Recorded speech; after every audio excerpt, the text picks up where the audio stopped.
Hello, good evening. Thank you so much for joining us. Welcome to this evening's panel discussion. We're going to be talking about the changing role of regional theatre. This is the fourth panel in our series where we've been looking at the Northcote Theatre Archive and using it as inspiration to talk about some of the challenges and the opportunities that are facing arts venues and arts organisations and our communities today.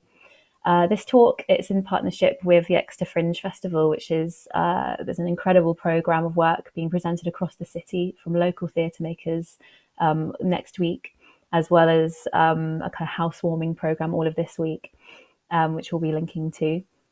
And we've also got a really bumper panel of arts leaders in the discussion tonight.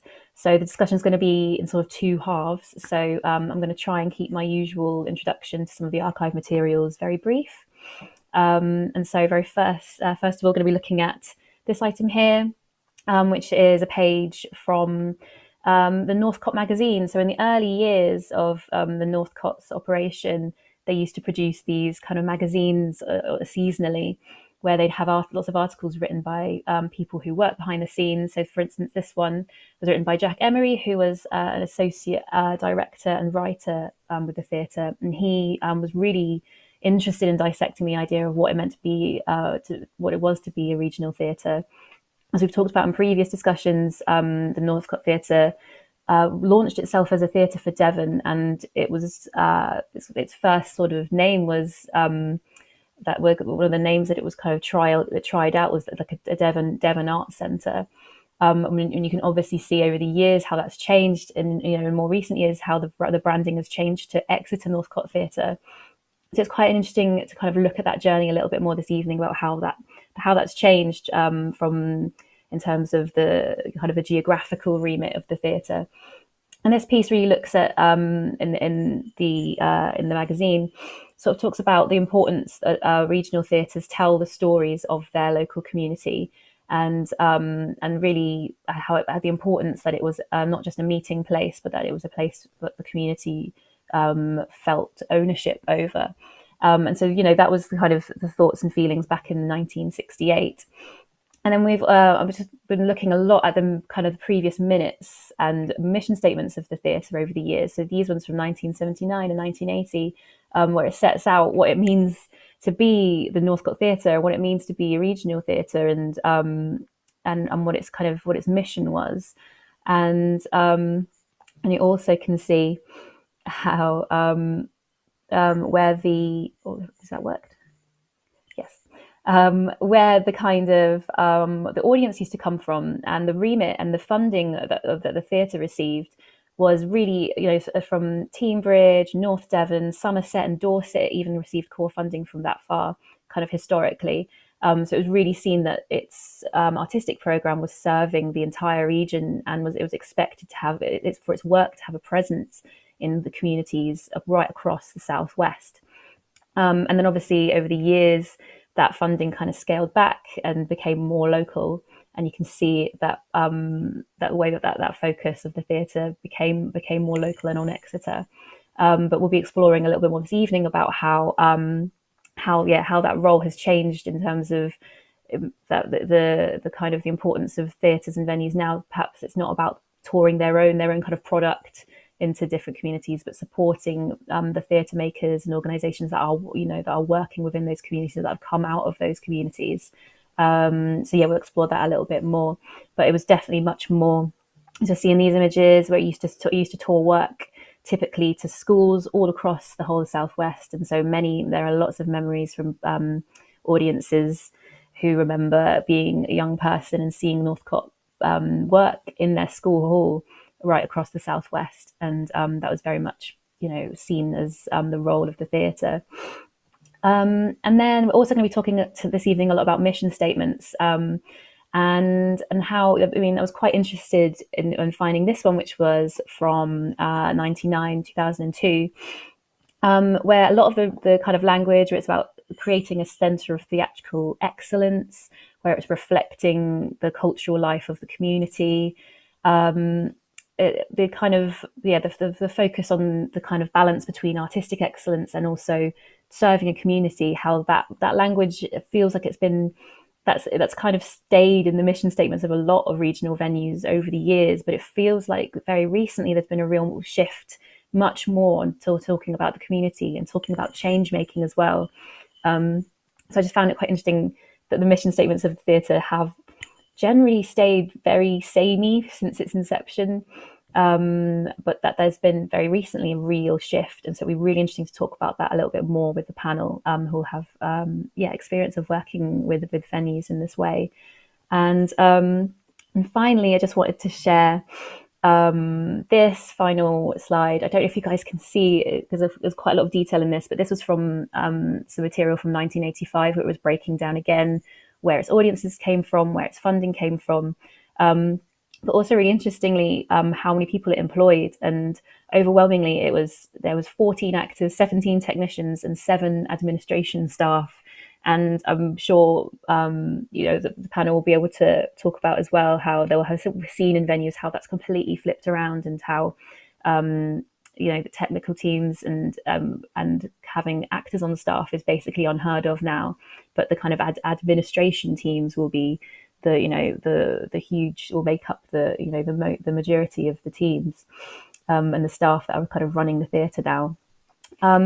So yeah, that was just a little whistle stop tour over how the kind of role of the theatre might have changed in terms of how it talked about itself and what it was expected of it in terms of funding and from its geographical remit. But I would just want to quickly now hand over to Helen Bovey, who will be chairing this evening. Helen is our artist development producer here at the Northcote Theatre. She's also a theatre maker and producer who founded Above Bounds Theatre. She specialises in making work with and for children, and she's made work with many of the venues that we'll be talking about across the Southwest. And so, really, excited to introduce Helen, who'll be chairing this evening. Cool, thank you, Sophie. Hello, everybody. My name is Helen. I am a white lady with short, shoulder-length brown hair. I am wearing a navy blue blazer and a white long-sleeve top. I'm sat on a beige sofa with a cream or beige wall behind me. So I am the current artist development producer for the Exeter Northcote Theatre. What this involves is looking after the Futures programmes, which comprise of Artist programme, which is a 6-month-long programme for artists who might be looking for a bit of inspiration, looking for a change of direction, looking to make a particular project. Alongside the Artist programme is our Producers programme, which is for budding producers, people that might want to learn a little bit more about the role of a producer, what this entails, and learn from each other the skills that they need in order to put some of their ideas into practice. And I also look after the associates as well at the Exeter Northcote. I work for the Northcote 2 days a week. So as Sophie mentioned, alongside my role as an artist development producer, I am an artist myself. I'm a producer. I work for Beyond Face CIC as the executive producer. I also run my own company, Above Bounds Theatre, making work with and for children and young people in communities all across Devon. So I'm super excited to be delving into this topic of conversation this evening, talking to some of the panel members about what they think the changing role of regional theatre is, what they think about the title of regional theatre in general, and some topics which might cover artist development, might look at non-building based organisations, building-based organisations, the roles and responsibilities of different venues up and down and across Devon, and we'll, I'm sure, be delving deeply into some of these topics. So I'd like to welcome to the screen for the first half of our discussion this evening, Alix Harris and Erin. Hello! It's wonderful to see you. It's nice to have some faces joining me on the screen. And it would be wonderful, Erin, if I could pass to you first to just describe yourself and tell us a little bit more about who you are. Yeah, of course. So my name's Erin Walcon. As a visual descriptor, I mean, you can hear I've got a weird accent, sort of a in-between a British and American accent now. I'm a white woman with kind of shoulder-length brown curly hair, and I'm sat on the floor of my office at the university, so I've got quite a neutral background behind me. The end of a very long working day, but it's really delightful to finish up here with you guys. So thanks for inviting me along. I'm one of the co-directors of a company called Doorstep Arts. We're based in Torbay in South Devon, and we work in an area traditionally very low socioeconomic status. Torbay is an area of particularly high need in terms of disadvantage, and we work in a grassroots framework in the community, trying to make long-term change around issues like social justice and children's access to the arts and things like that. And then when I'm not there doing that, I also work at the University of Exeter, where I teach on the applied and educational theatre programs, which is a joy, working with our amazing undergraduates at Exeter. So those are my two hats. Fabulous. Oh, thank you so much. And I'm going to pass to you, Alix, if that's okay. Could you give a brief description of yourself and then a short biography? Yes, thank you, Helen. Hello, I'm Alix Harris, and I am a Black mixed race woman. I am, like Erin, sat in my office at the university across the way. I have very dark brown hair that is curly and is mid-length, and I'm wearing a white t-shirt and a cardigan that has multiple tones to it, and the background is just plain, boring, institutional white paint. So who am I? So I am the founder and artistic director of Beyond Face CIC, and I founded that company 6 years ago in response to working with young people from the global majority. And our mission as a theatre company is about raising the profile and visibility of young people, artists and communities who are from the global majority. And we are a Southwest-based theatre company. And then, like Erin, my other hat is that I also work at the University of Exeter in the drama department, currently teaching second year students in approaches to directing. So yeah, happy to be here. Oh, thank you so much, both. And I think we're going to delve straight in to thinking about the Northcote Theatre's changing role in Devon. I'm really, really interested in what Sophie just said about the Northcote potentially being called Devon Arts Centre. I didn't know that, actually, so I think that's really interesting that they were thinking about calling it Devon-based Arts Centre. So I want to know how the Northcote's changing role in Devon has impacted on you both as theatre makers and directors of organisations that are working within specific communities within Devon. Erin, can I throw that to you first? How is it for you working in Torbay, and how does the Northcote kind of intersect with that, if at all? Yeah, I mean, I would say at the moment it doesn't intersect a great deal, if I'm totally honest. And I think that's really interesting. I think that picture's really changed in the 15 years that I've been in Devon. Initially, when I first started out here as a freelancer, I was doing rather a lot of Northcote. And I'm saying that not from a place of criticism. I think it's a sign of growth, actually. Initially, I was running Devon Youth Theatre for a number of years, and we would regularly platform work at the Northcote. One of the greatest gigs I've ever done was a great 3 months that I spent in the Northcote archive, getting to play around with their amazing reservoir of stuff. But as time's gone on, it's felt a bit like our infrastructure here in Devon has evolved and grown. And I do think the Northcote's in a really different place now than I think maybe I've ever seen before. And that's really exciting to see the kind of work that's happening around producer support, around emerging artist support. And I feel like we're doing a better job now of covering the jigsaw of Devon. I don't know how to explain this except to like draw it with my hands. With a kind of a collaborative approach where people feel, it feels like organizations are working together to try to network, to work in partnership, to better serve and meet the needs of our communities across Devon, because Devon's big. It's really big. And access, I mean, I think North Devon feels very far away from Torbay, for example. There's some great folks doing some really good work in North Devon, but I hardly ever get to see them because we're stuck way down the A380 in Torbay in our little cul-de-sac by the sea. So it feels like, well, Exeter Northcote is still really well placed in terms of that central kind of location. It's kind of the center of the wheel, as it were. I think what I'm excited by is what I'm seeing happening regionally in terms of really great energy. And I hope we'll talk about some of those initiatives tonight, some of the really good work that's happening in North Devon right now, some of the amazing work that's happening down in Plymouth. And I just think we need to throw credit to that kind of regional and partnership approach, because we will only be stronger and better if we can work collaboratively in this way. I think there's been maybe perhaps a bit of a history of territoriality in Devon that I'm hoping we're moving beyond. I'm hoping we're moving to a place where we realize we're stronger together, and that we throw support at each other and shout about all the great work that's happening. And I do think there's been a really lovely job of connectivity happening from within the Northcote team in the last few years. And I think that's added to that kind of groundswell of support in terms of growing a kind of a group of us who can be critical friends and colleagues and supporting those, nurturing those upcoming emerging artists and things like that. I have no idea if I've just answered your question, Helen. Did that kind of answer it? Totally. Okay. Yeah, totally. And I think like what really resonates for me is that Devon is huge, and I think for, you know, if the Northcote had been called a Devon Arts Centre, I don't know how they would have achieved that, really, truthfully, because, you know, like you said, we haven't actually got anyone here from North Devon on the panel with us this evening. And actually, you know, quite often, sometimes I hold myself up to this. I talk about Devon, and actually I'm leaving North Devon out of the conversation. So for an arts organisation to think that they could reach all of the county feels like a lot to me.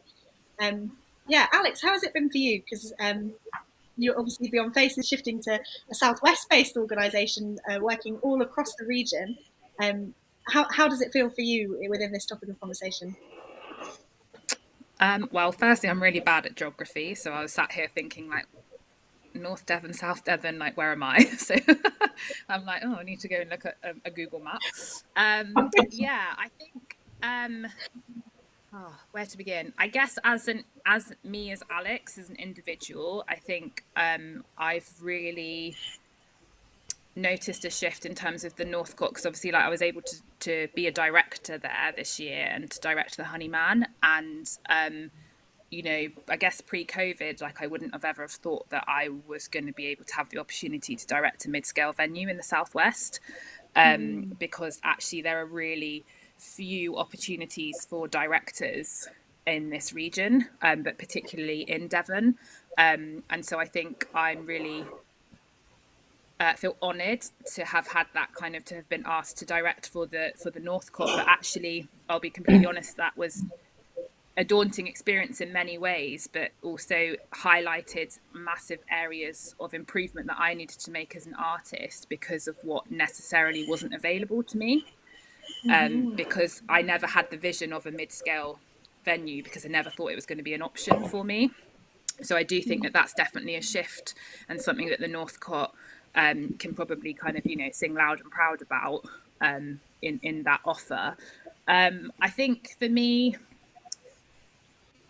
I have an issues with this concept of buildings, and buildings being this kind of high and mighty castles that are like the holder of all things theatre. And I think that, you know, often when we think about regional, it's anything outside of London.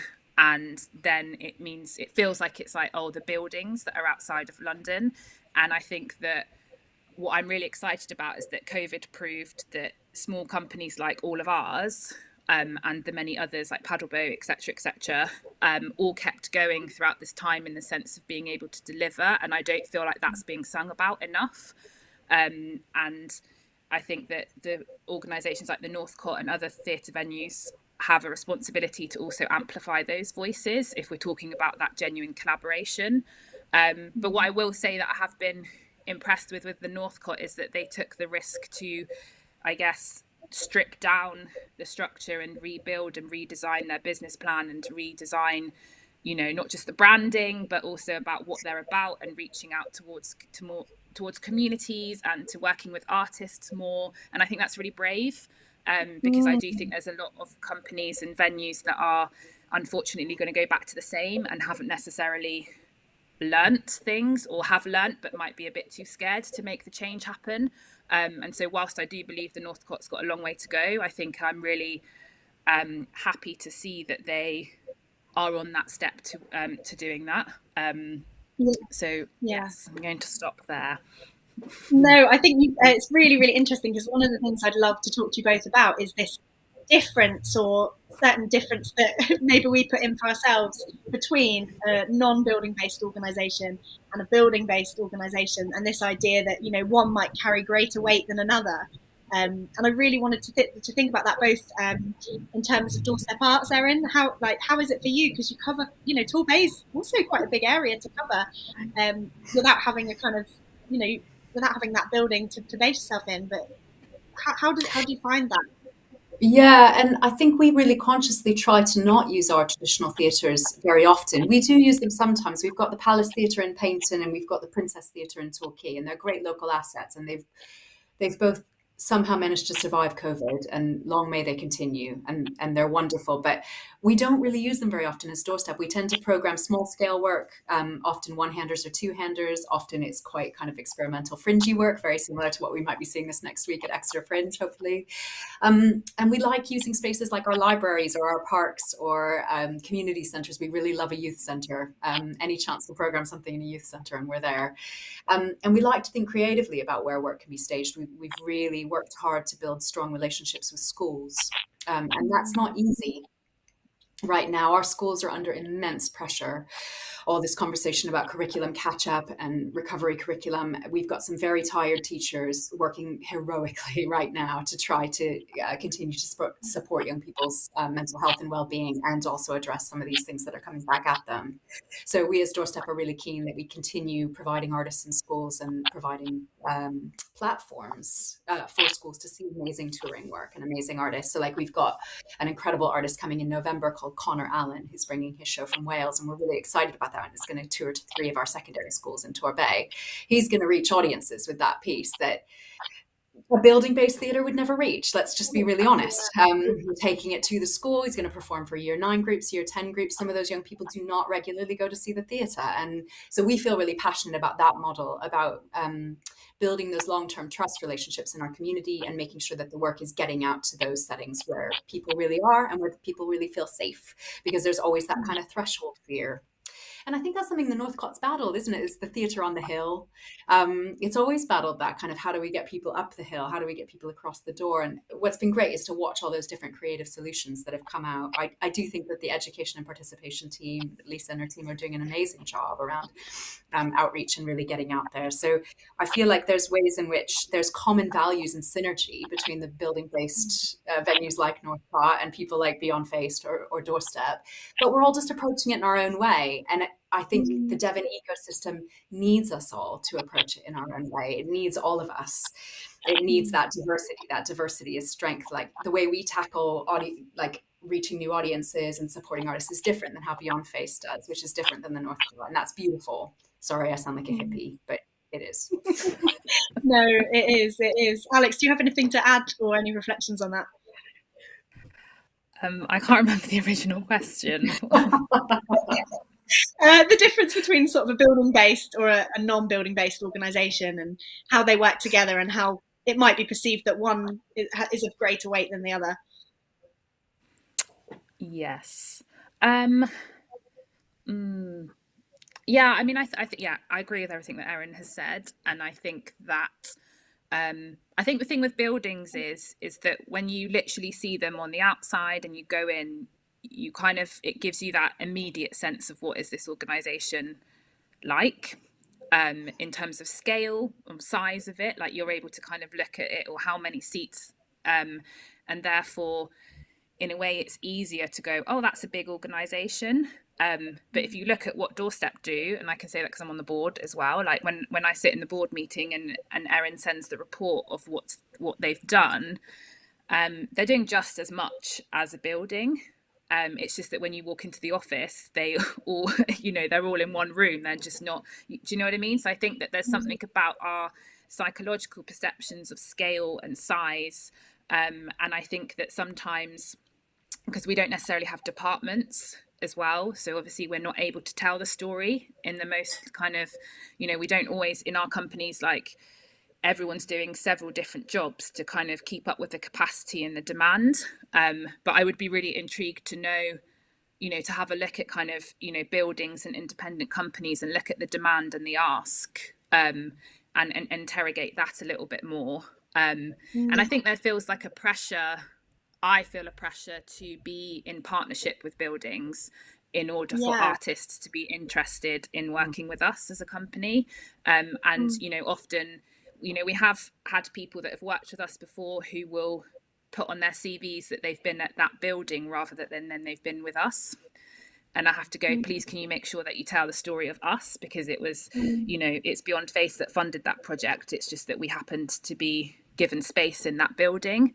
And I think, you know, it's really difficult when, as independent companies, when you bring audiences to that space, like that's a lot of work that we do as individual companies. But then it's like, yeah, I'm just really big on storytelling at the moment, and how do we better tell the story of how organisations are working, and making sure that we're all telling the actual truth of the story, and recognising how do we advocate for one another, and something that I was talking to Doorstep about yesterday actually, and that we've been working with Theatre Bristol and with Trigger in Bristol as well, about how do we like better tell the story of the Southwest.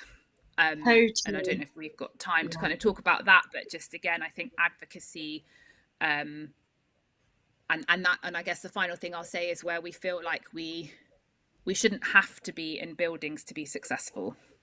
Yeah, totally. And I do want to delve into that a little bit more, because I think that often the conversations I have with people is about the barriers to making work here. So artists will be like, oh, it's so difficult because of this, or I haven't got this that you'd have in Bristol, or I'm going to be here for a year before I move to London. And it's quite often about the barriers. But what I think that both of your organisations do really well, and also Alix, you as an artist, an independent artist, what you've done really well with your career is you've identified the positive gaps and you've made stuff happen. And I want to talk about some of those positives rather than us thinking about the barriers, because this could be a conversation about barriers and how difficult it is. But instead, yeah, what are those positives? Alix? Yes. Positives. What are those positives? What do you mean? Sorry. So obviously it's difficult to make work in Devon, or people might say, oh, it's really difficult because we're far from the city, but I feel like that's quite a London-centric view on things. But what we can do here is make stuff happen. And that I feel like you have done, definitely. For sure. Yeah, absolutely. I think it's really interesting. I've always made it my mission to work nationally or internationally at least once a year.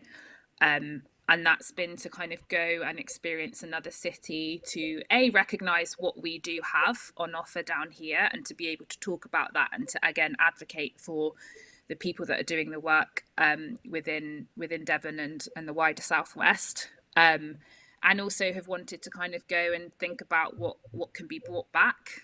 And I think for me, particularly international working, you know, I've worked out in Palestine, in South Africa, and you know, their budgets are very different to ours, and we're really privileged in this country.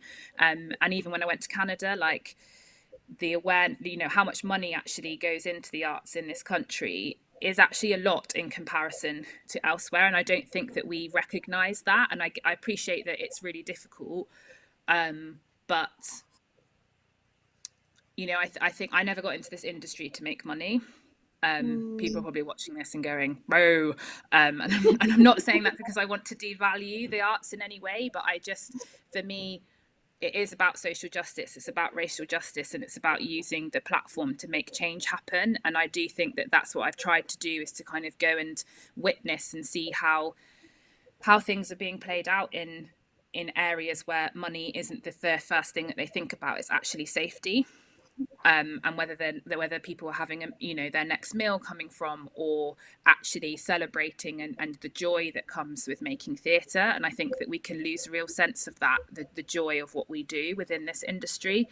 And I do think that, you know, there is an advantage down in Devon, and because there's so much more that could be done. And rather than seeing that as a barrier and being really negative about it, I'm like, oh, that's exciting, we could do that. And I'm like, oh, why don't we get a bus and go and do that? And, you know, and actually to my detriment, I'm now trying to do too much all the time, because I'm really excited, because there's so many possibilities.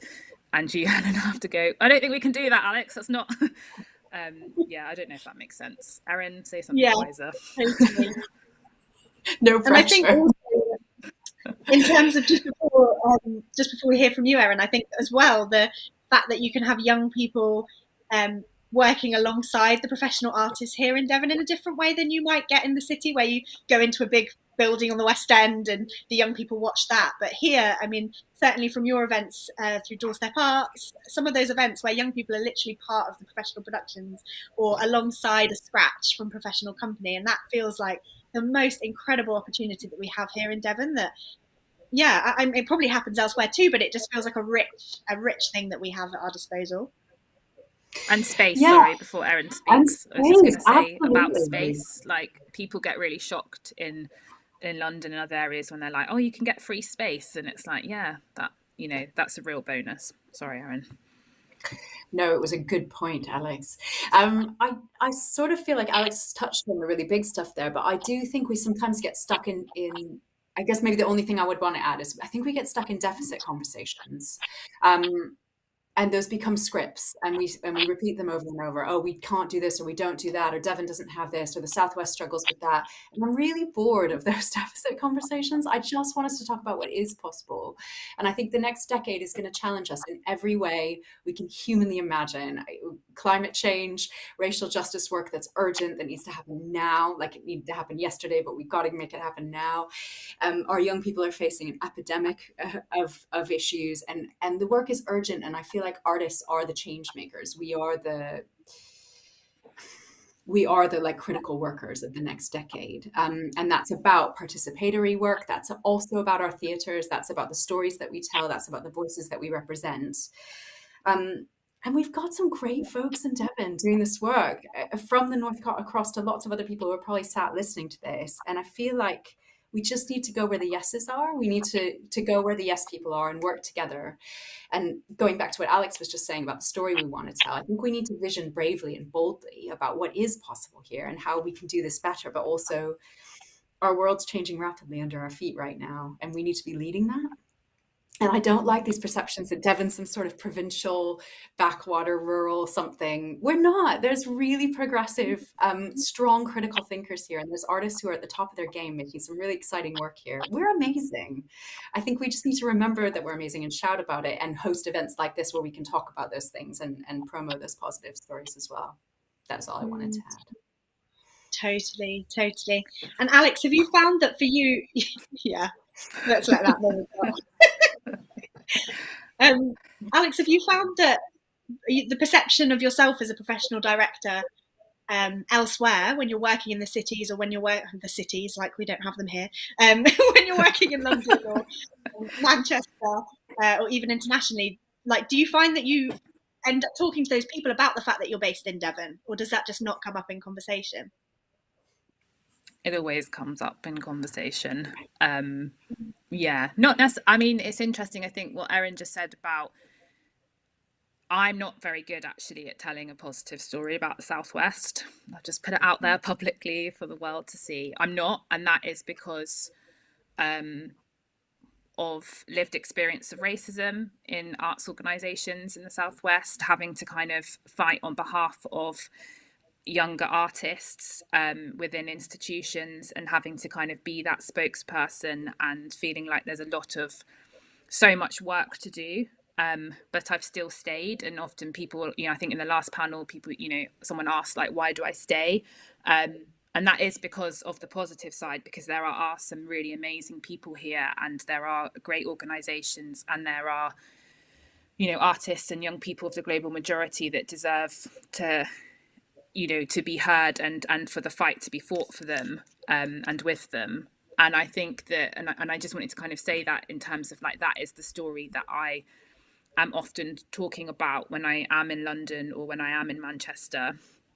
And I think it's interesting because a lot of people want to know what are the venues that we can speak to. They often are asking me, like, oh, where could we bring our work? Do you think it's possible to bring our work? And I think that that's something that still needs to be improved, because there are a lot of gatekeepers, and I have an awareness. I understand the difficulties of running a building and the responsibilities and various things, but I do think that there needs to be, as Erin was saying, more yes people, or not necessarily an immediate yes, but not necessarily an immediate no. I feel like people default into saying no.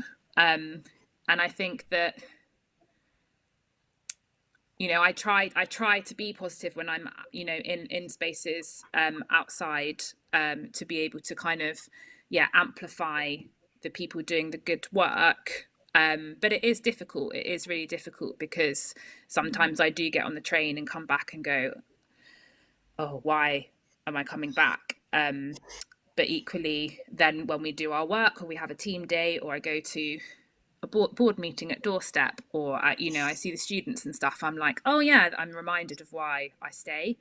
Not really answering the question. I've started just thinking, but I think people are interested, but what makes me sad is that their interest is sometimes just about making good conversation, and that they're not necessarily wanting to come down here. But there are really amazing people like Ryan Callie Cameron, who's just set up a new space with his company at New Diorama, who are really interested in getting more Black artists outside of, you know, London. So I mean, maybe I shouldn't have shared that, but I'm sorry, Ryan, I don't think you'll be watching. But I think that but that's because we worked in partnership on a thing, which then meant that he was able to come down here and he was able to experience the scenery and be like, oh, this is amazing, and to meet the artists that we were working with, and it's like, this is really exciting, isn't it? And I think there needs to be more opportunities like that, which we're doing next year. Totally. And that's the story. That's what that's what somewhere like the Northcote can do, is rather than trying to do that themselves, if the work is happening, I think it's that amplification, like you said, Alix, of amplifying some of those projects that are happening. Erin, I'm really excited by the fact that, you know, Doorstep Arts bring shows into Torbay, like you were saying, that perform to secondary school children or perform in non-traditional theatre spaces. And actually, that story we don't hear about very often. You know, that's not often amplified. It's like it's so localized, and quite often it will be the artists that talk about that, but actually, you know, does somewhere like the Northcote have a responsibility to amplify that happening, and to say, rather than doing it themselves, actually saying, hey, here's Doorstep Arts doing this great stuff, this incredible show is here. Yeah, I think when you ask what the role of the regional theatre is, I think it is partly that. It's to shout the good news stories. If you're lucky enough to have a marketing team, if you're lucky, I mean, God, I can only dream of what it would be like to have a marketing team. It's how can we be allies to the smaller grassroots or participatory organizations to ensure that the good work and the kind of narrative is expanding and diversifying about the kind of work that's happening. Yeah, that would be fantastic. Totally. Yeah. And the last thing I want to say, because I'm aware we only have a few minutes left with you, it's a very tight schedule tonight, was just that also both of you have not stopped throughout the pandemic. You have worked harder than anyone I know, your organisations, and things now feel like they're returning to something that people are calling back to normal. And I don't know really if it is back to normal, or if actually it's a combination of all of the extra stuff we picked up during the pandemic, plus what we used to do before the pandemic, combined together into this big relentless rush of stuff. It's that one, Helen. Yeah, and I don't know, like, I obviously we haven't got a lot of time, but I don't know if you have any thoughts on that, or like, what can people learn from you know, we've just had this year. What can we do in this to return to something that doesn't just smush it all? I don't think we return. I think my answer to that is that we need to push forward into what's needed now. And that is, I think, a kind of a brave courage about speaking the truth sometimes within our arts sector about what isn't working or what does need to change, and not just reverting back to the old normal. And that means we need to be in dialogue like this. We need to be having these kind of platforms, but also we need to walk that with action. We need to walk that with direct, immediate, urgent action about how we best serve our communities going forward in the next couple of years, because they really need us to be ready and fighting fit. These dark circles here are the dark circles of people who weren't furloughed. Yeah, it's been a really full-on period during the pandemic, and I'm so proud of our team, and I know that Alix's team has been incredible as well. But I'm just really aware that people are tired, and we need to, I think, nurture and care for artists who've also been working through the pandemic in the same way that teachers and other kind of key workers have. Yeah, I'm not really answering what you're saying, Helen, but I do think I'm very resistant to the idea of going back to a normal. You know, in crisis lies opportunity, and in crisis lies opportunity for us to transform, to change. We wrote a kind of a manifesto for change together during the pandemic, Beyond Face and Doorstep, that I'm really proud of. And I just think there's a kind of a visionary leadership that we can take forward that's about us doing this better, serving people better, diversifying what artists are represented and who gets to be an artist, and really ensuring that we're working to help make our world a more fair place in the next few years. And so that's what I'm excited about, is no going back to normal, things. Yeah, totally. Any thoughts from you, Alix, before? Yeah, I guess for me, there's something about being online and, people putting a lot of stuff out on social media has meant that people have been able to tell almost like a one-dimensional story. And have been able to say, look at what we're doing, look at how we're responding to the Arts Council's creative case. Aren't we doing really well with diversity? Look at this Black person that we've been working with, and doing quite a lot of tokenism actually to cover their backs, and that it becomes this kind of poster story.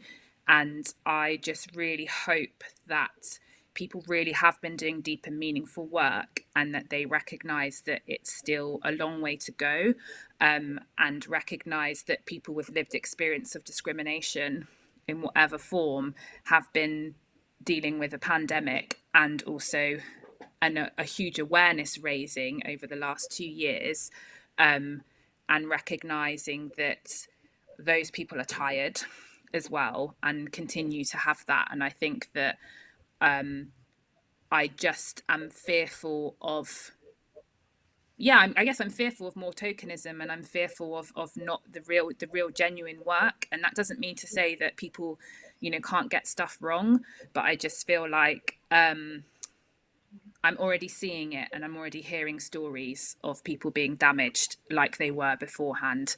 And I think that every single person has an individual responsibility in the same way that we have with climate change. And without sounding really negative, but like it's not returning. I really liked what Erin said. I don't think we can return. It sounds like Star Wars, doesn't it? No return. From into the unknown. Yeah. Totally. The tech are going to get rid of me now. And I just really hope that not returning really echoes to those buildings that were shut during the pandemic, and actually for them they're just switching the lights back on and coming back. And I hope that for some buildings that's not the case, and that there really is learning from the work that's gone on during this last year, and a bit longer than a year now. I keep calling it a year and it's not, it's longer. Thank you so much, both of you. I will welcome you back at the end, hopefully for some questions and some further discussion. But for now, I will say thank you and see you soon. Thank you, Helen. Thanks, Helen. See you soon. See you soon. Thank you so much. Fabulous. So now for our second part of our panel discussion, I'd like to welcome Mair and Ben onto the screen to join me. Hello. Hey. Good to see you both. So, for another half of this panel discussion, I'd like to think a little bit more about that wide geographical area that the Northcote historically used to serve, and especially in terms of thinking about the funding that the Northcote used to receive. So, in the archive materials that Sophie referenced, funding came from Plymouth, from Cornwall, Somerset, Dorset, with this idea that the Northcote would have a presence in those spaces. And I want to think about the today, because I think that's very different now, like Sophie said, with it becoming the kind of Exeter Northcote Theatre and having Exeter in the title. And so before we delve into that, what I'd love you to do is both introduce yourselves, say a little bit about who you are, and then we will dive into your organisations and how perhaps, rather than the Northcote taking it all on, the organisations can all work together instead. So Mair, can I pass to you first? Hello, yes. So I'm Mair George. I am a white woman in my mid-30s. I have shoulder-length blonde hair and a heavy fringe, recently cut. which was nice. I have quite a plain wall behind me. I'm at home in my living room and really enjoying the sort of setting of the sun time. So my job, I am programme manager with Villages in Action. Some of you might know Villages in Action. It's been going for over 30 years in Devon, and essentially it's the rural touring scheme for not all of Devon, I must say. So we work in Teignbridge, Mid Devon, South Hants, East Devon and West Devon.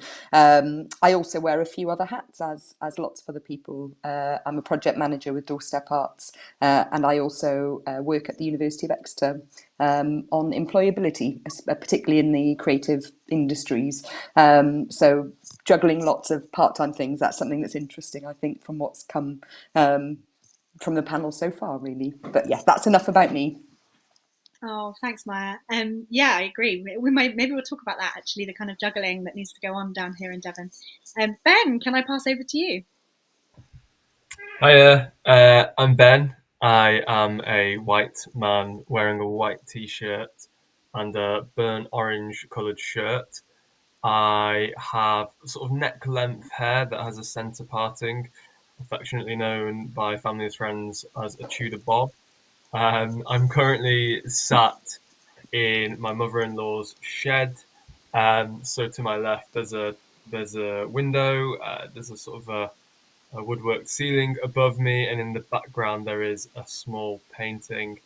I am the talent development producer at the Theatre Royal Plymouth, and so in that I look after a body of work that is concerned with collaborating with artists in and around the region. And that takes place in a number of different ways and is extending across kind of platforming opportunities, scratch sharings, small commissioning programs that take place across the lab studio theatre and at times the drum theatre as well. Also connects with programs such as like work experience and kind of other pathways into the sort of theatre industry. So yeah, nice to be here. Oh, thanks so much. Yeah. So in terms of how our three organisations that we're representing this evening might kind of join together a little bit more in terms of that changing picture across Devon.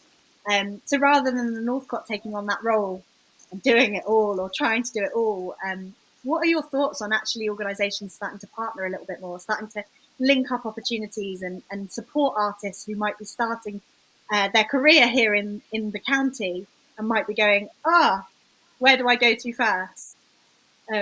What do you think our collective responsibility is in that? I'll jump in. If that's all right. Yeah. So yeah, I think it's absolutely a collective responsibility that we have. I find it interesting as well that where the funding used to come from the Northcott, and I find that quite incredible now. I'm seeing those pictures that Sophie showed us earlier of tours to sort of Crediton schools. I think it was that particular picture. I'm amazed to hear that that's something that the Northcott used to do, because like you said, it is very different now. And the reality is, this came up in your earlier conversation with Alix and Erin, but Devon is massive, and it's not, it's a really strange county. It's got a bit of everything. So we have urban centres, we have Plymouth, we have Exeter, they kind of, bookend the county. But then in the middle, we've got Dartmoor, kind of quite a lot of, it's very rural, Dartmoor. But then we have Torbay, again, another kind of somewhat urban sort of centre, and then all the bits in between. So even though with the Villages in Action is the rural touring scheme, we do work in rural locations, but we also work in market towns and we work in coastal towns. And that's what is brilliant about Devon, is that we have all of this diversity sort of within Devon in terms of how it's made up, but that does provide challenges. So I think the idea of one organisation or even two organisations trying to kind of manage all that is just not realistic really at all. So the way I see it, the way we talk about our work at Villages in Action, it's sort of the bits in between, these kind of cultural centres or urban centres, whatever you might call those. I see very much that's where we work, and it's not in the same places, month after month or year after year. It's about us moving around and being actually quite sort of flight of foot, and responsive. Again, we're a non sort of theatre based, non-building based organisation, and I just think the only way of actually reaching across Devon and supporting the artists where they are is to partner. No one organisation can do it alone, and that might be. We've talked a little bit as a group about joining up those pathways. I think you used that word, Ben. We each offer opportunities for artists to develop in some sort of way, but how do we make sure that we don't make that difficult to navigate for artists? How do we make sure that we kind of join those conversations up, and that we're thinking about the county as a whole and not just our little bit, because artists are everywhere. And and I think that's how we get a kind of cohesive level of support going, really. Totally, I agree. I think the connection and the connecting up is vital, in order to, make it sustainable for the artists to live and make work here as well, because one building or one organisation can't provide all the opportunities all the time. In order for artists, as we've even identified as individuals, in order for artists and producers to live and make work here, we have to work for lots of different people. We have to, go and work in different areas, work in the community that we're in, and so it feels very different. Ben, what is it like for you? Because you obviously work for another building-based organisation and a big organisation in Plymouth. Does any of this kind of resonate, or what are your feelings on some of these topics? Yeah, no, 100%. And I think, and I don't know, I'd love to hear your guys' thoughts on this, but I feel like there is sort of an operational and artistic specificity to, I guess, being a theatre artist and probably a creative in general in Devon, that I think is something that I know in other conversations we've all been really keen to celebrate and embrace and sort of lean into. And I think a big part of what underpins some of that is the sort of portfolio nature of so many people's work and practice and careers, which I think again, like, something to really, really celebrate. And I feel like, more often than not, just by the sort of the people who are on the sort of panel today, people are makers, directors, producers, engagement specialists, workshop practitioners, and actually building a sort of a career pathway that is non-linear, but embracing of all of those things. And I think, in terms of the sort of the conversation around the kind of the grassroots work that's happening, and the sort of, I guess, the potential for art and theatre specifically to collaborate with, and therefore sort of strengthen and fortify communities. I think that sort of portfolio nature is essential. In terms of like how we all collaborate in a way that is sort of coherent and easy to talk about to artists, to people sort of from outside of the region, or even people within the region. I wouldn't claim to have any of the answers, but I feel like, a good idea of what you can do, of what you can sort of bring to the picnic, a good idea maybe of what you're not going to be able to bring to the picnic. I know it's difficult when, like, oftentimes people who do the work that we do are super passionate, but again, an idea of like of the boundaries and the parameters that you can work within. And I also think, specifically in the context of collaborating with artists, working with artists, I think just a removal of any sense of ownership or I guess, any sense of purchase on people's work or their practice, and really looking at the work as a service role, in that respect, sort of in all of its facets. Totally, yeah, I think that's so important. For a building or for an organisation, not to say that that's one of our artists. Actually, no, that artist is making the work that they want to make, and you can't put a claim on that. You can't suddenly say that we've done that we can claim that person's work. And I think moving away from that is really important, because I do think that there has been a little bit of that in the past. I've certainly witnessed a bit of that in the past, and I think that seems to be changing. as we kind of come forward and move out of the last year or so. I'd love to talk a little bit more about the initiatives that both of your organisations do have for artists, if that's okay.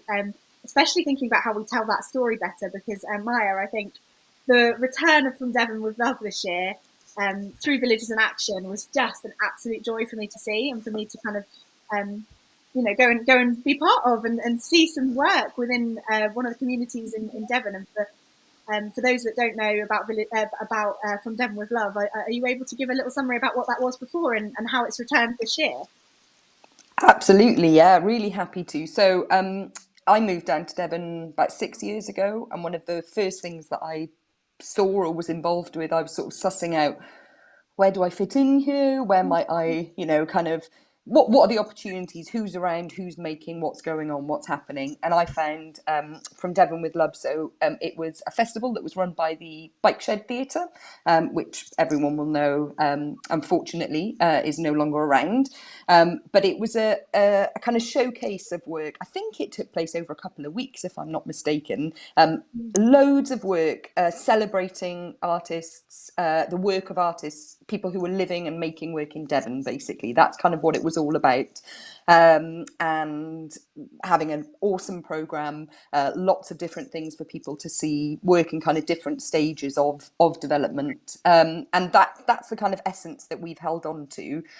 So being fortunate enough to, be an audience member, being a part of that, it felt exciting. It felt like, ooh, we might be sort of in a region, I can come back to that, we might be away from the centre of things, but there's some really exciting things happening here, and people are sharing, and there's a community, and there's a network of support, and that felt massively exciting. So it was brilliant to bring it back, and we essentially kept things very similar. There was nothing wrong with what the festival did, but we just had a bit of a slightly different emphasis. So for us, there were two things.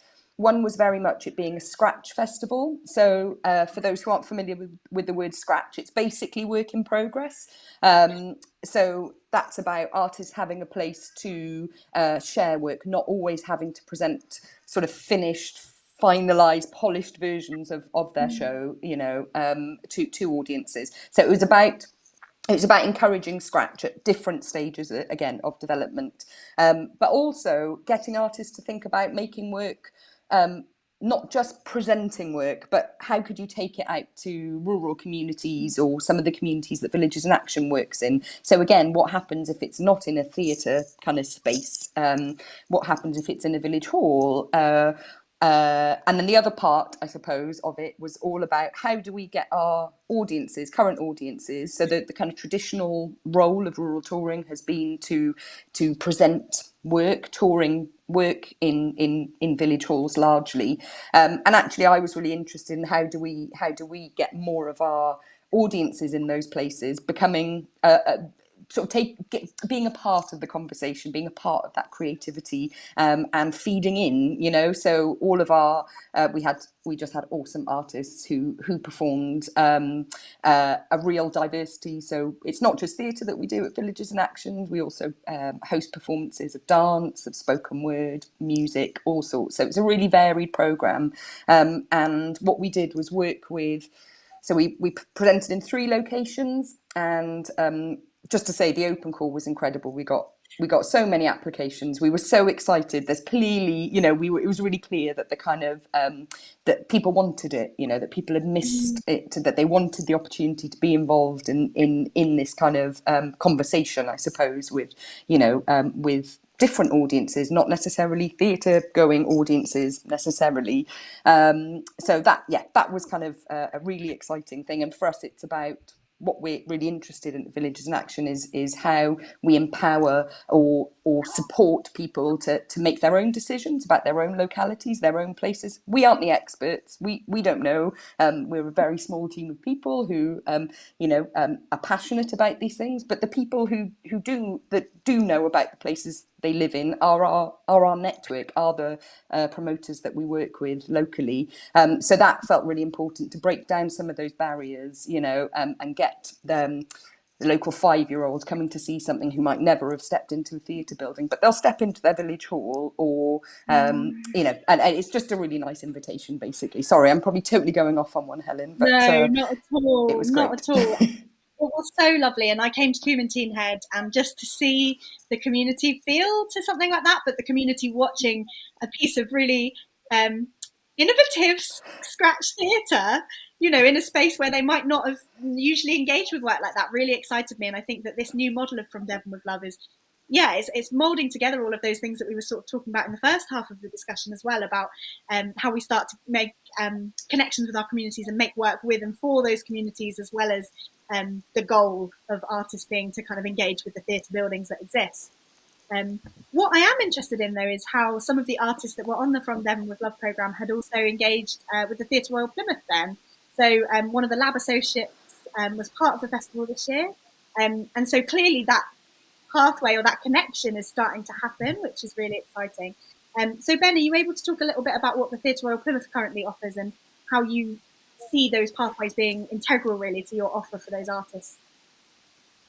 Sure, yeah. I mean, I think kind of like a lot of things in the discussion, it's again in a sort of a place of transition, as we sort of continue to sort of evolve and respond. But yeah, there's a few. You know, the program is sort of kind of broad and evolving in terms of, I guess, different ways that we collaborate with artists. But I think some of the kind of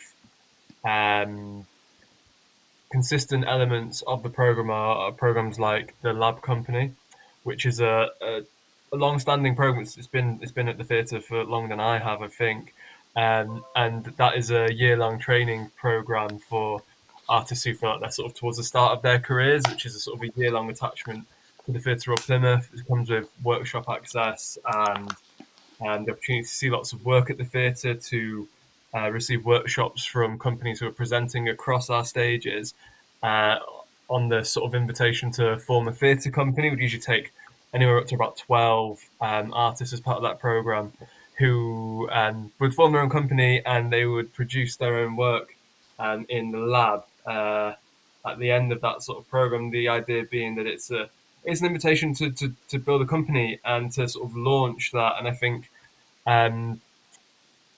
it also offers capacity to begin to, and not in everyone's cases, but it's not always the start for people, but to begin to, I guess, integrate and communicate with the sort of wider artistic community. And I think what's always super exciting for me is to see the sort of connective tissue that emerges outside of the parameters of that program, or sort of any of the programs. I think it's kind of fair to say the work that we do artist-wise at TRP kind of falls roughly into two categories of sort of fits into a program that is fairly rigid, or is very bespoke and very responsive. Similarly, we have a lab associate program again, which is another year-long attachment to the Theatre Royal for artists or companies, with an invitation to make the most of sort of the theatre's resources and people, centering around the creation of new work or a new project.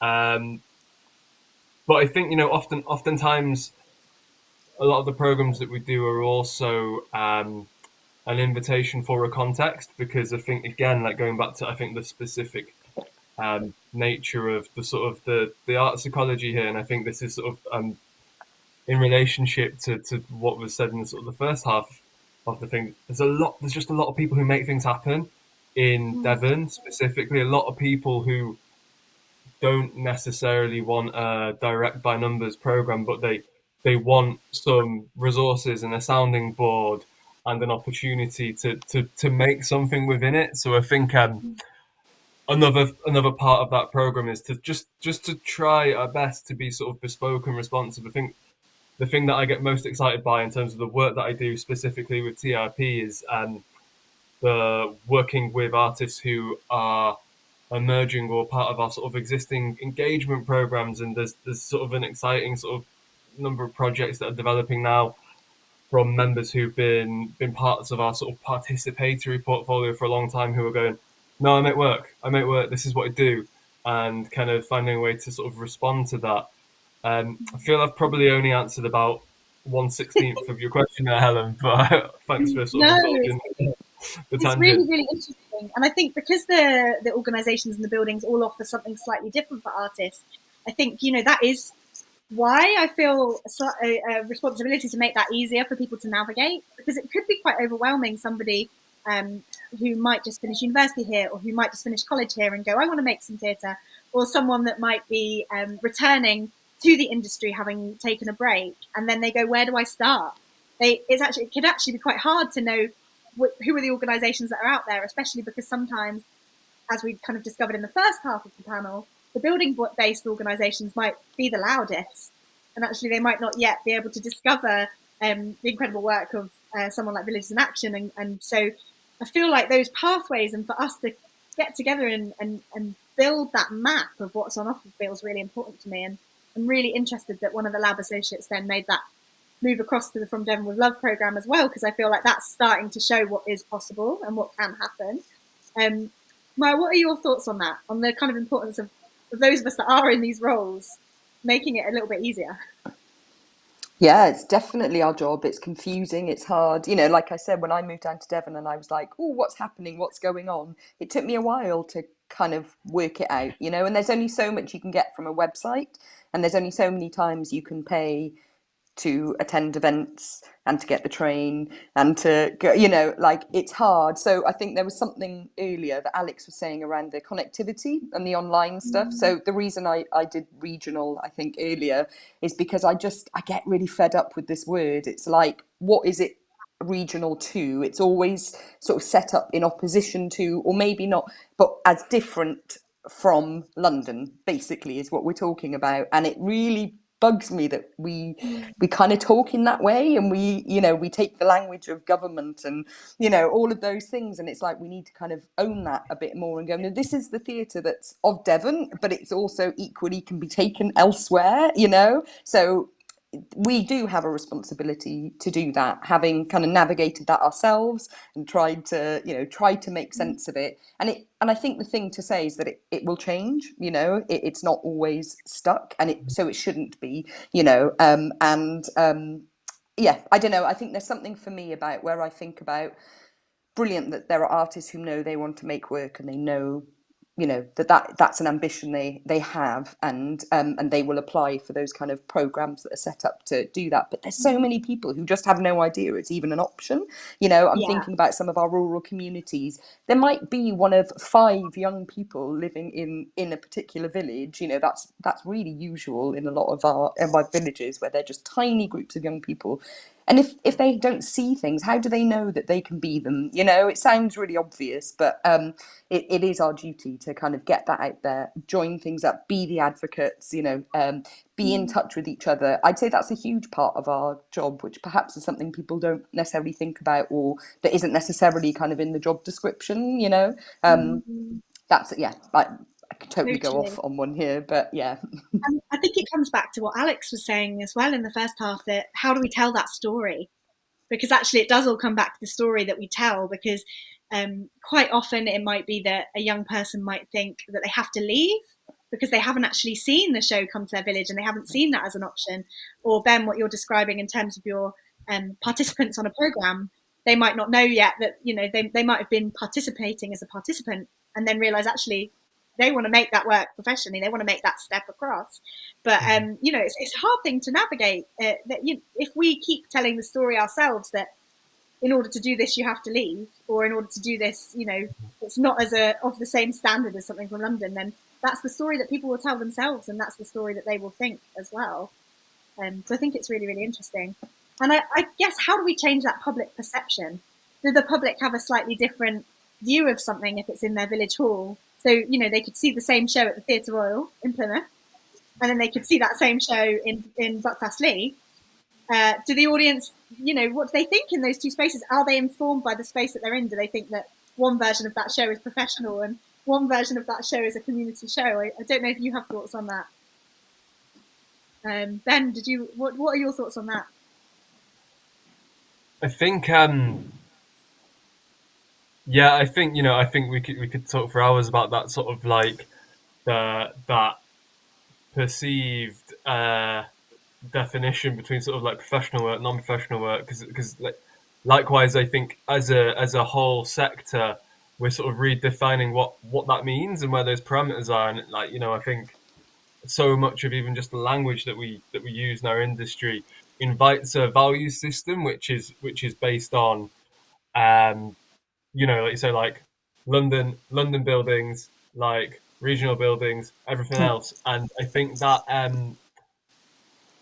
that's not healthy. And I, you know, in terms of how that has an impact on sort of audiences and how you navigate that and communicate it, like I feel in some ways like it's dialogue and like kind of going back to sort of what feels like the theme that's underpinning that is storytelling. I don't claim to sort of have the answers about what that works, but I think like being able to communicate with people that you're sharing work with, and being able to like have an actual dialogue that goes both ways, and being able to sort of really unpack who feels they get to talk about art and who feels they get to have an opinion on art, what we consider, you know, to be good quality art, what we consider to be quality, you know, the value of people within a community telling their story in a room with their community, I would argue is as professional and powerful as anything that you might see anywhere else. I'm not giving you any answers again, but I'd love to know what you think there. Yeah, no, I've- and Mike, I have a final thought from you on that. My Yeah, next I question will is, just does it matter? totally. And it's I've got a really nice anecdote. So I was at a performance recently, and there was a couple there who were in the audience, and we were sat on a table, socially distanced. We were just chatting away before the performance started, and they were saying, "Oh, we're second homeowners, and but you know, obviously we've been away from Devon for a while, and that's the reality of a lot of our rural places." But they were saying, "Oh yes, oh we love going around the country and watching all the Amdram in all of these different places." And I really felt the need to say, "Oh no, but this is professional theatre." And then I kind of had to check myself afterwards, and I was like, "Does it actually matter? Those people are invested. They're coming along. They're buying the ticket. They're attending that performance, and they enjoy it. You know." And just to say, you know, they made that comment before, but to those people, you know, I think they have a lot of access to London. They have a lot of access, you know, to that kind of theatre. So they've got something in their heads already, but they're not bothered about it. You know, they still know that's a good way to spend their Friday night. And so, yeah, does it actually matter? I probably not, but I'm not there on working out my answer yet to that one. It's a work in progress. Totally. Ben, you look like you want to say something before we come back into the room. Yeah, it's. I feel like that's the sort of the sort of version of kind of ecology and economy that I think is really specific in Devon. Like there was a this it wasn't Devon specific, but there was a study recently I think called "Mind the Understanding Gap," which was about the nature of creative freelancers, and the thing that underpinned that was this idea that, you know, often like when we're talking about economies, it's about growth, growth, growth, and actually like beginning to redefine what we mean in terms of economy, in terms of people's experiences, the fortification of community, and that sort of idea of exchange, sometimes even like outside of the context of monetary value. Like that's just what sprang to mind as you were talking there, in terms of like, does it make a difference that the thing is happening, like, and all the other stuff is sound, you know? Yeah, super interesting. Thank you so much, both. What we're going to do now is hopefully invite Alix and Erin back onto the screen with us, and Sophie as well. Hello, thank you so much. I feel like we could talk for hours about this. It really feels like enough. But what I would love to do is to see if we've had any questions or any comments as we've been talking this evening, and to throw those open to the panel. So Sophie, have we had any kind of comments or questions this evening as we've been talking? Oh, I think Sophie might. Oh, there we are. Sophie's back. Hey, Sophie. Yeah, sorry. I'm on my shaky home internet. I apologise. We've had some really great questions in, so thank you very much, everybody at home. Yeah, I'll reel one off, and then we can. Yeah, I don't know how we decide where we go to first. Everyone can just, you know, jump in at the same time. So we had one from Daniel, which is quite a big question for people to think about. So theatre buildings are part of the problem, but can they be part of the solution? What do we need to do to transform them from spaces that protect the status quo and turn them into engines for cultural democracy? Cultural democracy. Wow. Yeah, I don't know who wants to go for that one first. I've just got a really short one. Go for it, Mair. Cool. All right. It's about being open. It's about, you know, inviting people in. That's a really important part of it. Opening those doors up, not just hosting theatre. You know, I know that sounds mad, but doing more of this kind of thing. You know, unfortunately, we're on a screen today, but that's for logistical reasons. But how do we invite and who is not coming in? Identifying who is not engaging with that building and who is not coming into it, and going out to talk to those communities, I suppose.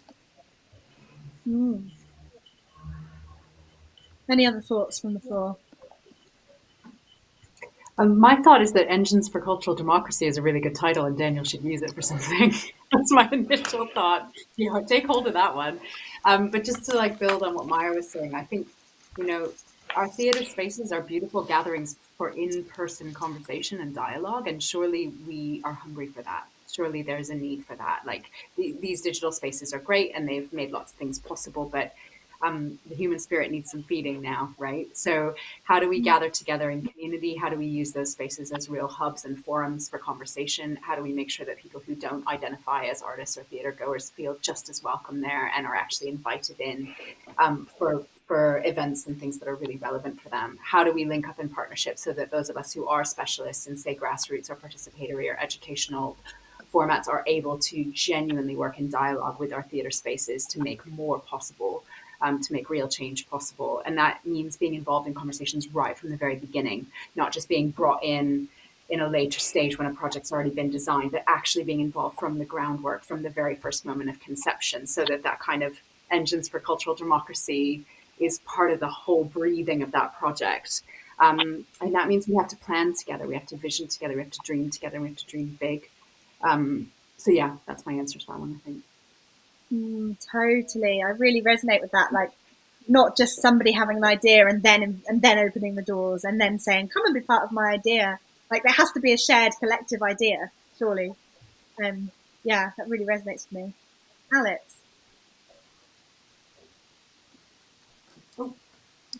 Oh, we can't hear you, Alix.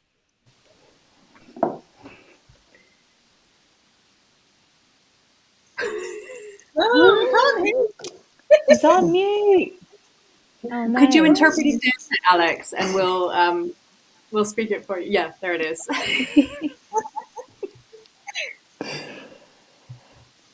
How strange. I don't know if those technically involved in this evening have any access to Alix's microphone at all. No. No. Oh, Alix. No. We'll have to find a way of having an answer from you. It's a film. Three letters. Thank you, Alix. Let me know, and I will see if I can reiterate. Cool. In the meantime, Ben, you look like you were about to say something as well. Well, yeah. Well, I mean, I feel like I was sort of deliberately not wanting to sort of speak first, because obviously I think, you know, the majority of my kind of professional career has been within a big building and organisation. So I think it's more valuable to listen to the thoughts and perspectives of those who aren't somewhat sort of institutionalized by that experience. But the only thing that I would contribute as well is that what that sort of democratic process looks like and what that engagement looks like, it's really multifaceted. I think as well, and I think, you know, we often talk about the big barriers to sort of accessing buildings, and that's rightly so, because they are massive and persistent, and there. But again, there are also often examples of when people can form attachment and relationship with buildings prior to individuals and prior to professionals. So I guess what I'm saying in a sort of not really saying very much way is that there are multifaceted operations that can take place under the roof of a building that can provide, again, going back to the idea of pathways for people to begin to input and begin to impact in a way that's outside of sort of the immediately understood, I guess, kind of creative presented program. Just to chip in on that, I think the Theatre Royal, Our Space, and Project X programs are such great examples of that, Ben, where you have like this kind of long-term progression journey happening with people who've had really challenging backgrounds, histories of addiction, histories of homelessness, coming through your program and really developing as facilitators and practitioners. That's really inspiring to watch. So I do think sometimes our theatre buildings can model change making really powerfully because they do have that infrastructure, and so I think that's been an example I've really drawn inspiration from. It's a nice example, I think. Thank you. Excellent. I think we've still got Alix's microphone issue. Oh, you could try and drop out and reconnect and see if that works, Alix, and hopefully we'll be able to hear from you on the other side. We'll keep our fingers crossed. In the meantime, is there any more questions from the floor, Sophie, that we could explore? Yeah, there was an interesting one around, so it was interesting to hear about a regional theatre's responsibilities towards artists and communities, but expanding a bit on the latter, what does the panel think are the responsibilities towards audiences? Great. Any thoughts on that one?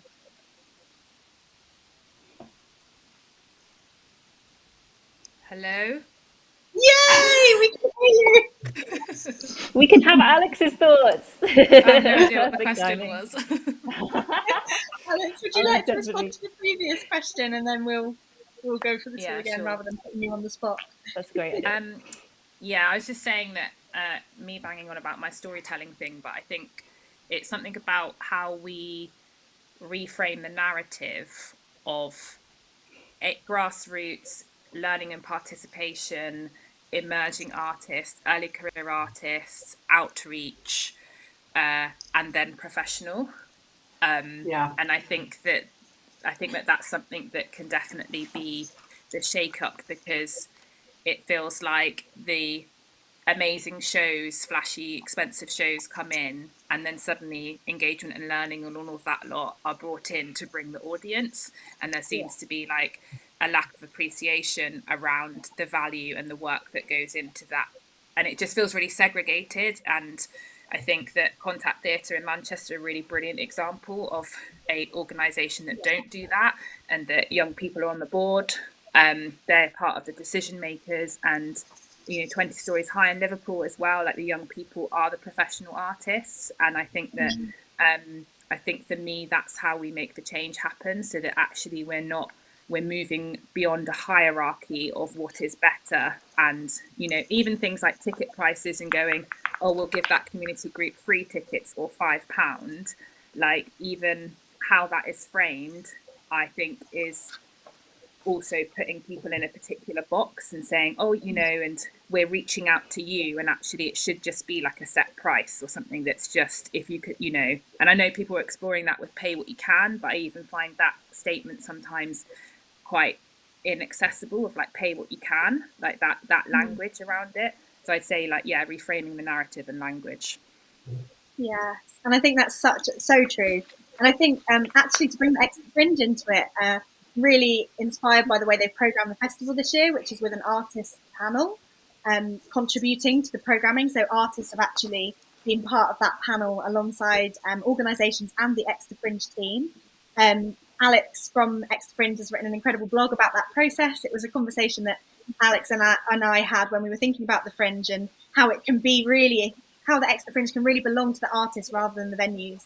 And this idea of actually having the artists programming it came up, and that's the model that's happened this year. And I think it's just super interesting to hear about how that process was for Alix. So do take a look at the Exeter Fringe website read about that blog process. But yeah, I completely concur, Alex. I agree with everything you said there. Sophie, can we have a recap of that second question, and then we'll see if anyone has any responses to that? Yeah. So yeah, we had this question from Monoen, and asking, so saying it's interesting to hear about regional theatre's responsibilities towards artists and communities, but kind of expanding on the latter, what does the panel think are its responsibilities towards audiences?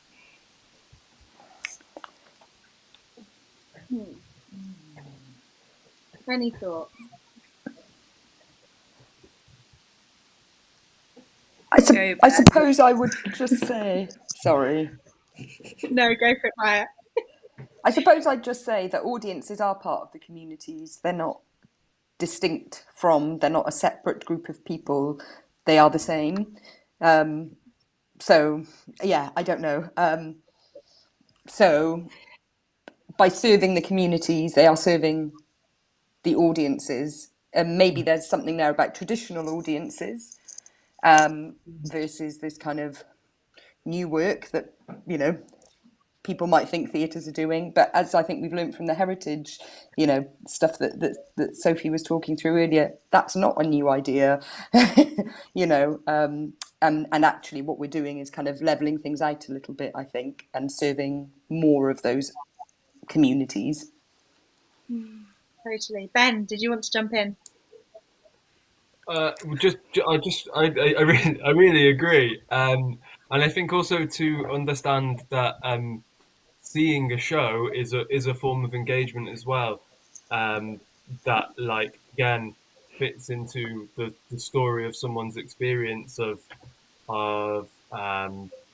yeah, like who they are, where they are, all of those things, and I think to sort of be able to understand that and articulate it again, kind of go back to Alix's point about the sort of that sort of separation of kind of work that's considered to be participatory or professional, or I actually think like understanding how it can fit into a holistic body of experience that is helpful and resilience building is a useful thing to think about.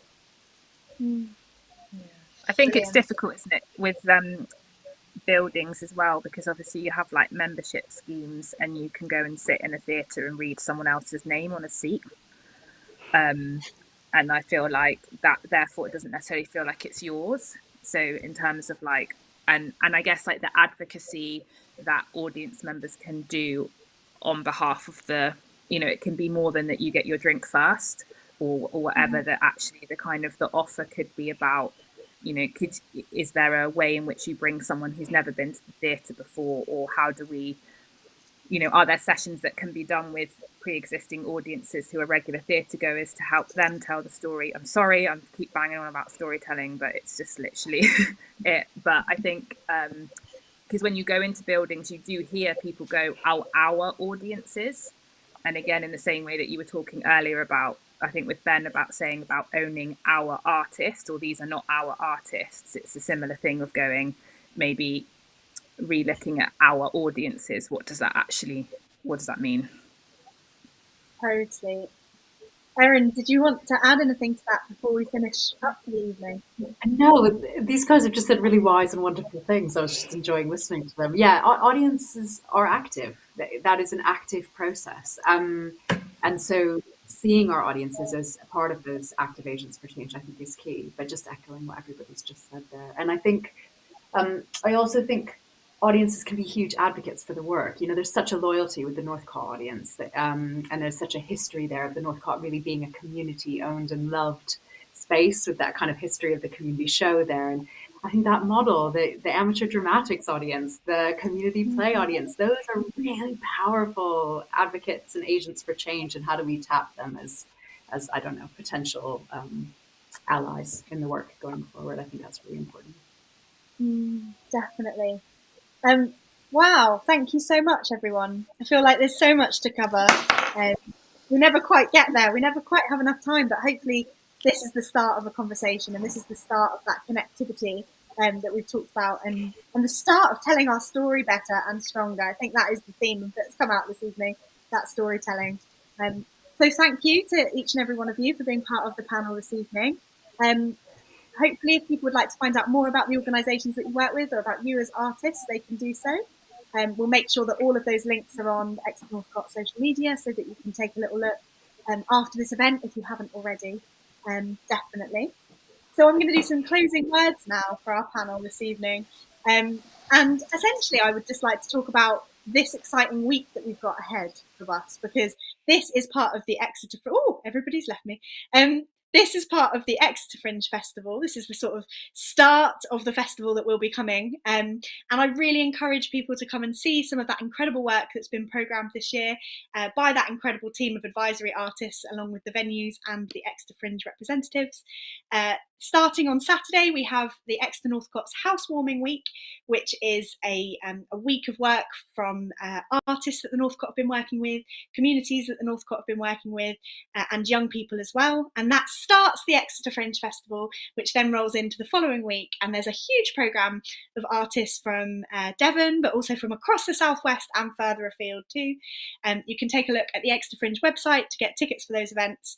And it would be lovely to welcome you along there. And if you want to be part of the conversation, lots of us will be there at those events. So I'm sure we can continue this conversation after. Thank you so much to Sophie for giving us the materials to the archive and opening up this conversation with us this evening. And thank you everybody at home for engaging in this conversation. And I hope to speak to you again soon.